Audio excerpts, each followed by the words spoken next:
So guys, natawaran dire sa ibabaw sa parkingan sa SM3 sa Butuan City. So kami sa katagikan sa ilahang spiral na ramp, helical shape, no? So kung makaanhin mo diri makita ninyo nga yung mga gasgas sa gilid-gilid dito sa spiral ramp nila. So gungin ka na siya sa pagbangga sa tubangan sa sakinan ng gasgas.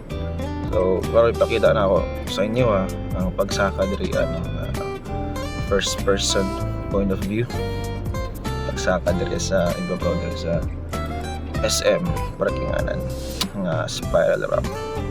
So yun, so diri nang makita ninyo yung vertical clearance kay 2.30 meters ra.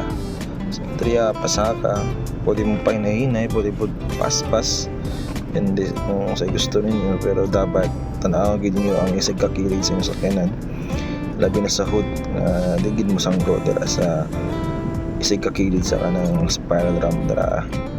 Niya bantayan ng podra ang iyong kilid sa side sa iyong sakyanan, and dira abot na tara sa ibabaw. So that's it, just a short vlog for this fine evening sa Amping, everyone.